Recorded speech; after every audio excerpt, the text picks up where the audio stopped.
ప్రియమైన దేవుని పిల్లలారా, ప్రభువైన యేసుక్రీస్తు వారి పేరట మీ అందరికీ వందనాలు. ప్రభువు పేరట మీ అందరికీ శుభములు, దీవెనలు కలుగునుగాక. ఈ ఉదయకాలం పరిశుద్ధ గ్రంథము నుండి దేవుని వాక్యాన్ని చదువుకుందాం. కీర్తనల గ్రంథము 94వ కీర్తన 14వ వచనాన్ని చదువుకుందాం.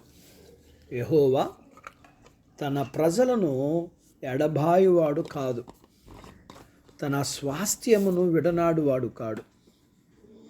దేవుడు తన మాటలు మన కొరకు దీవించునుగాక. ఆమేన్.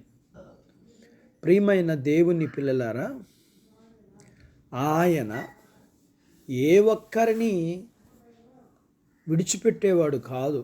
అయితే మనుషులమైతే మనల్ని విడిచిపెట్టేస్తారు, కానీ దేవుడు ఎవరని ఎప్పుడూ విడిచిపెట్టడు. ఎందుకంటే ఆయన ఎంపిక, ఏర్పాటు మార్పు లేనిది.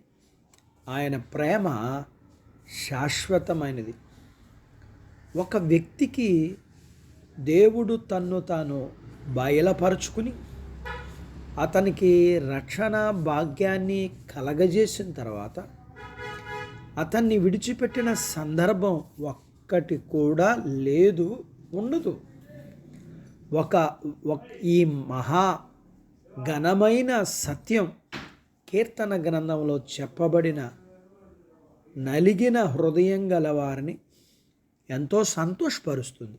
ప్రభువు తన వారిని గద్దించి బుద్ధి చెబుతాడు, కానీ వారు ఎప్పటికీ విడనాడేవాడు కాదు. ధర్మశాస్త్రం, శిక్షాదండం, ఈ రెండిటి ఫలితంగా మనకి ఉపదేశం కలుగుతుంది. ఉపదేశ ఫలితంగా గొప్ప విశ్రాంతి కలుగుతుంది. అయితే భక్తిహీనుల కోసం పాతాళం సిద్ధపరచబడుతూ ఉంది.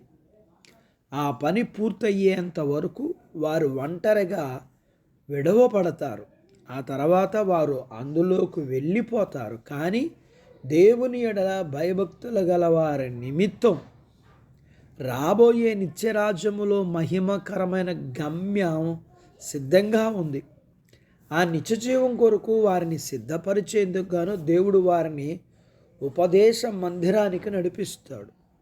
ఎందుకంటే త్వరలోనే తీర్పు వస్తుంది. తిరుగుబాటు చేసే వారి విషయంలో వాని పని అది పూర్తి చేసుకుంటుంది.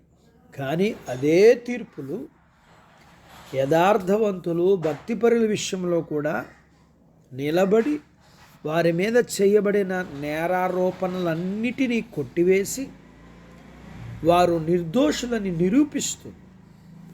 కాబట్టి ప్రస్తుతానికి మనం మౌనంగా తలదించుకుని శిక్షాదండాన్ని భరిద్దాం. ఎందుకంటే అది దేవుని కోపం కాదు, కానీ ఆయన చూపించే గొప్ప ప్రేమ. దేవుడు తన మాటలు మన కొరకు దీవించునుగాక. ఆమేన్. ప్రార్థించుకుందాం. నాతో పాటు ఏకీభవించండి. మమ్మలను మిక్కిలిగా ప్రేమించిన మా ప్రియ పరలోకపు తండ్రి, మీ పరిశుద్ధ నామమును బట్టి మీకు వందనాలు చెల్లించుకుంటూ ఈ ఉదయకాలం మీ పాదాల దగ్గర మీ లేఖనాన్ని మేము నేర్చుకోవడానికి సహాయం చేశారు. నేర్చుకున్న లేఖనపు సత్య ప్రకారం మీరు మమ్మల్ని ఎప్పుడూ విడిచిపెట్టేవారు కానే కాదు. ఈ లోకములో మీరు మమ్మల్ని నడిపిస్తారని, మీరు మాకు సిద్ధపరిచిన దీవెన దగ్గరికి మమ్మల్ని నడిపిస్తారని, మాకు కలగబోతున్న ప్రతి శ్రమ దగ్గర మాకు ఆశీర్వాదకరమైన మార్గాన్ని ఏర్పాటు చేసి నడిపించేవారని మిమ్మల్ని స్తుతిస్తూ, మీ పిల్లల్ని మీరు దీవించమని, చిన్న బిడ్డలను, యవనస్తులను, వృద్ధులను, స్త్రీలను, పురుషులను దీవించమని, చిన్న బిడ్డల యవనస్తుల చదువుల్లో, ఆరోగ్యాల్లో, యవనస్తులకు ఉద్యోగ ప్రయత్నాల్లో విజయాలు ఇవ్వండి. చేస్తున్న ఉద్యోగాలలో ప్రమోషన్స్ ఇవ్వండి. చేతి పనులు, వ్యాపారాలు, పొలాలు, పశువులను దీవించండి.